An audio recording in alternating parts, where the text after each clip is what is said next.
Hello guys and welcome to today's review of the 20W17A Snapshot.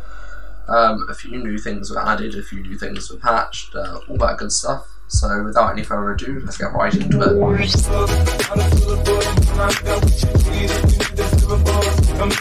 So the first thing to address here is probably the patch notes themselves. So I'm just going to pull those up onto the screen here so we can all see them nice and easily. So, written by Adrian, so thank you Adrian. New features in 20W17A added an entity distance scale option ranging from 50% to 500%. Difficulty and game rules can now be changed from Create World screen. Cool. That's going to be quite useful, so you can change things like daylight cycle. Going to be good for people doing redstone world, all that. So, changes in 20W17A. Improved smithing table UI, we're going to check that out in a second. Ruined portals appear less frequently. Renamed Soulfire Torch and Soulfire Lantern to Soul Torch and Soul Lantern. Tweaked Bastion Remnant route. I should probably check that out because that probably means they've done the netherite and netherite items spawn less often because that was a little bit too powerful. Walls now create posts under more like things like pressure plates and banners. I'm not sure if my brain just had a seizure or if I can't read. Walls now create posts under more things like pressure plates and banners. Right, so when you connect a wall to things, it's now going to connect to more things, kind of like when you connect a fence. The single player button will jump directly to create world if there are no worlds selected. So, a thing for new players. Technical changes. Chat component style, now select font, that's cool. Block storage format in chunks slightly changed to speed up various tasks. That's just, to me and you, that's a speed change, so it's a little bit more playable for everyone. Full range of Unicode characters is supported. So for those of you who don't know what that means, essentially, for example, like the Japanese language would now be supported because it can represent more keys. I'm not sure if the Japanese language was previously unsupported, but it can have more keys. So for example, the AND key, I know it's already in there, but keys like that aren't part of the English American Standard Language, which is what ASCII is for, but Unicode is another step from that. If you know computer science, you know what I'm on about. If you don't know computer science, I'm just rambling on. Long story short, more characters for you to use. Cool, we got that. Added the attribute command, we're going to have to check that out. World save format, saving level.dat now uses randomly named temporary files. Okay, that's not going to matter to most people, but good to know. Player.dat are now saved in a similar way to level.dat. Yeah, again, you're not going to need to know that unless you're doing kind of like map server type things, but hey. Block storage. Block states in sections, elements no longer contain values stretching over multiple 64-bit fields. If a number of bits per block is not power of 2, i.e. a single 64-bit value can't fill whole numbers of block states, some bits will not be used. To me and you, that's a case of it'll probably make the game a little bit more nice and playable. I'm sure if you do some coding, well, I do coding, I'm sure if you do more coding than I do in terms of games, then that's going to make a lot more sense to you than it is to me. What else is here? Oh, for example, if a single block state takes 5 bits, highest 4 bits of every 64-bit field will be unused. Right, so basically that means that it's going to take less storage on your computer to have a new world, I think. Right, so attribute. I'm not going to read all of this because, well, we've seen how terrible my reading skills are already, but hey, you can guess total value of an attribute, set base value. I don't think that's correct spelling.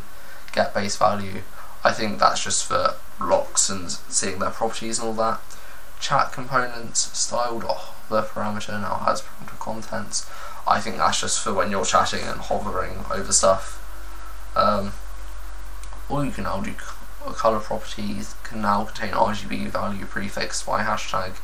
For example, hashtag 55FF55 will result in the same color as green.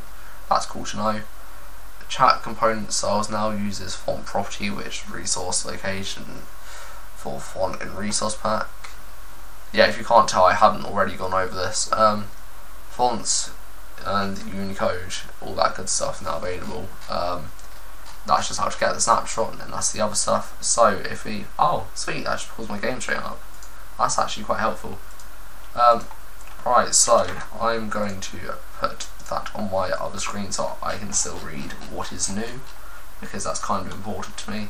So, improved smithing table UI. Let's see what the new smithing table UI is then. I haven't used this much, but you can see anyway. Yeah, that looks a little bit more improved. It has the upgrade gear thing here, which is new. I'm not sure if that's been there all along, and it now has an ingot slot so you know what you're putting in there. Ruined portals spawn less frequently. We'll need to make a new world for that, but I can't. We're just going to take Mojang's word for that. Soulfire. Yeah, it's Soul Torch and Soul Lantern and Soul Campfire. Yeah. Tweaked Bastion loot. Right, let's see if I can make another portal, and then we can go through there. For those of you wondering what this world is, it was a big build project that I never got around to finishing. So yeah, let's just do another portal as so. Right, I will be back if I actually find Bastion. Oh, that's cool. Since when do you actually enter the portal? Like, oh, you can use /locate, can't you? Ah, Bastion Remnant. Right, /TP 224. Like 112. Go with that. I'm not sure if I'm. Ah, right, it's over here. Alright, let's see what is in this loot chest if we can find it. So yeah, not any netherite, which is kind of interesting to know. Is there more chests in here? I haven't been trying these before.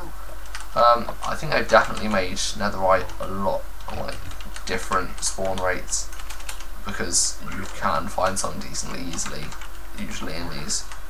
Can I use locate command to locate another one? Alright, let's just run away a bit, and then actually it's not really needed. So yeah, I imagine that's the case of netherite is now less frequent to get in those chests. So back to the overworld and finding where that thing was. Anyway, that's kind of irrelevant right now. What else is new? Walls now create posts under more things like pressure plates and banners. Right, let's get a wall. Polished blackstone wall. So let's get a pressure plate. And blackstone pressure plates, didn't know they were a thing. And let's get a blackstone block. Just show you the, oh, that's black wall. Blackstone block. Polished blackstone, there we go.